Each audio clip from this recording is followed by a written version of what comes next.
lot more about what our students will be expected to do when we move to Common Core. I also learned how hard it is to make a rubric.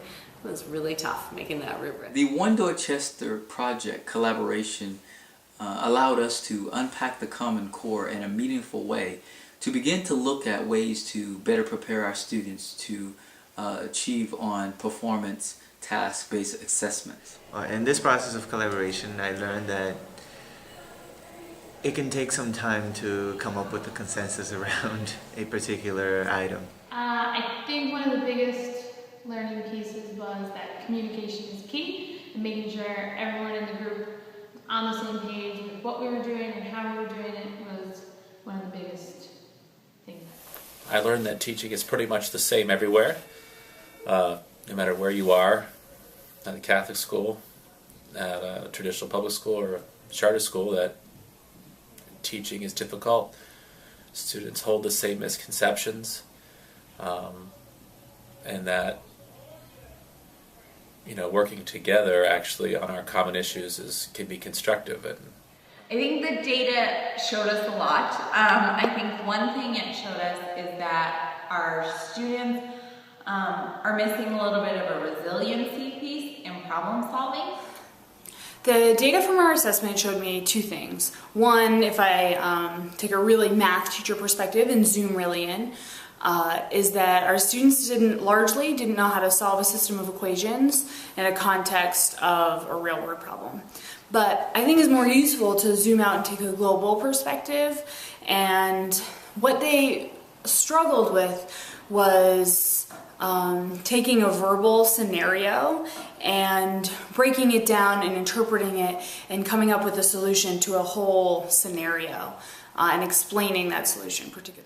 The data showed me that students give up easily when they're faced with a word problem, when they're faced with something that's not just straightforward math, that they get stuck when it comes to identifying what these word problems are asking. The data show that our students were quite ready for the assessment.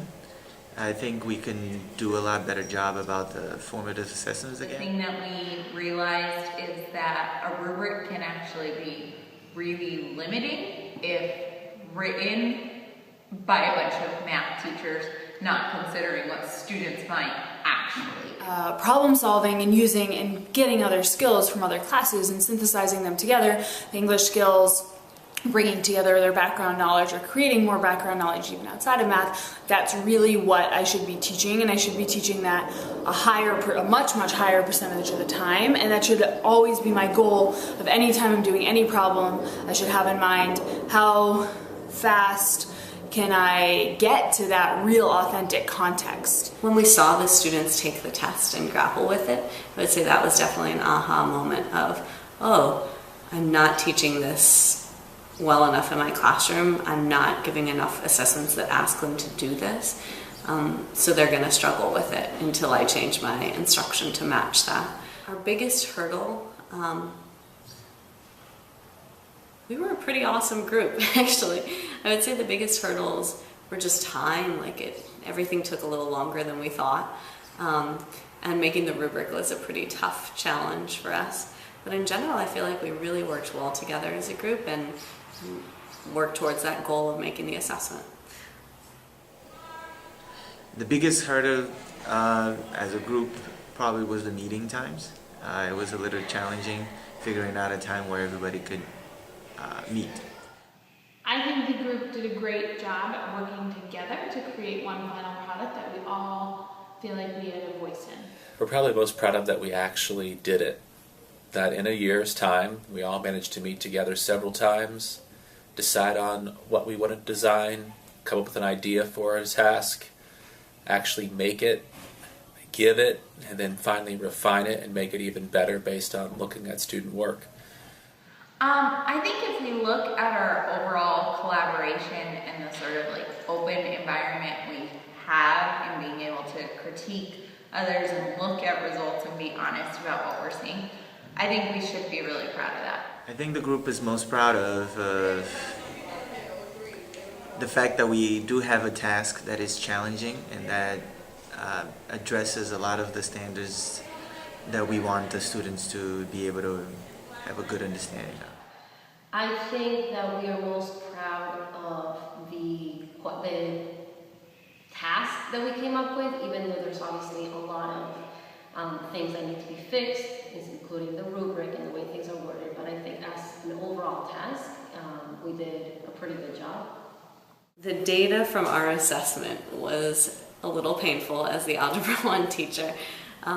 We repeatedly saw on student work that students struggled with being precise, really being able to say why something is the way it is, to justify their positions. And I think we all came away with the hope that together we can work on some classroom practices that will help us get our students to be able to explain themselves, to write thorough responses, be precise, and make their mathematical thinking readily available to whoever reads it. In the midst of giving the performance task, watching the number of students feel overwhelmed and shut down, that this performance task, although I knew it was really difficult, it was even more challenging and more difficult for them than I expected, and the resilience piece was really not there for our kids.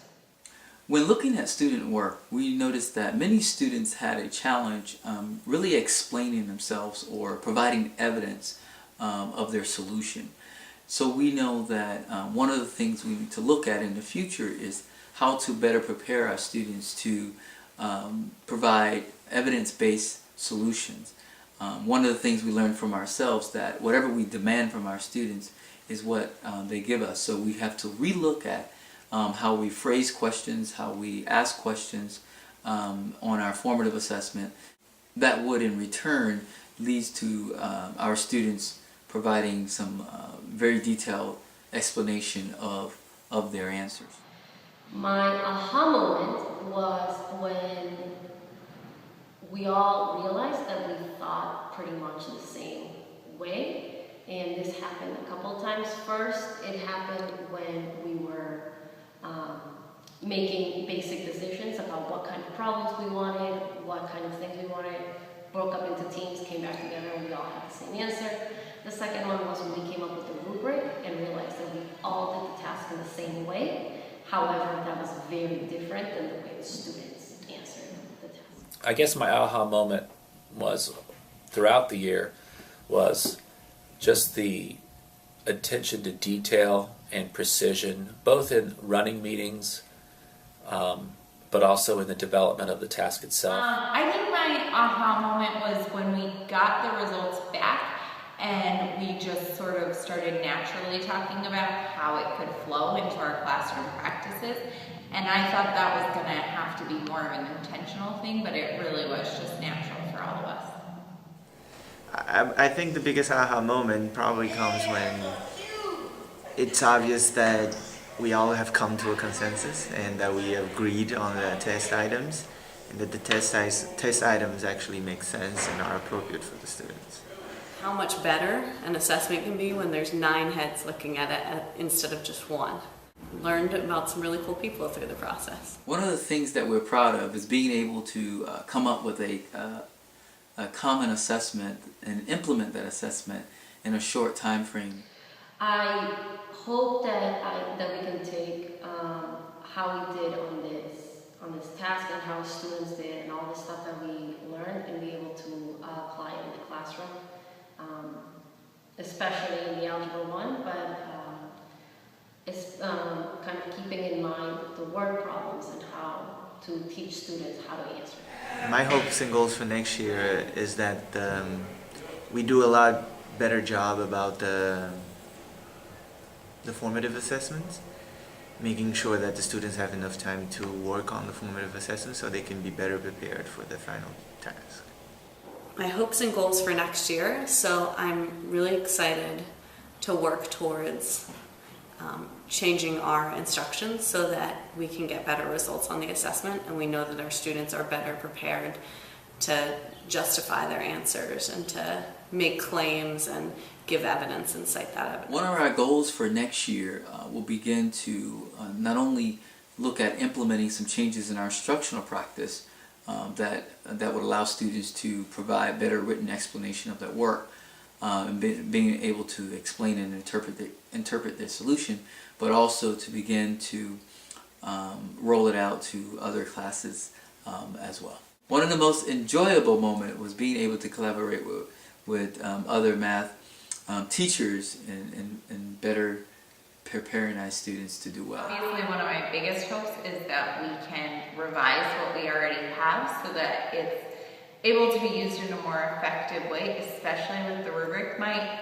other hope for next year is that we'll be able to bring our findings into our classroom practices at each of the 3 schools so that we're actually seeing on a day-to-day basis how the way we teach is affected by this collaboration.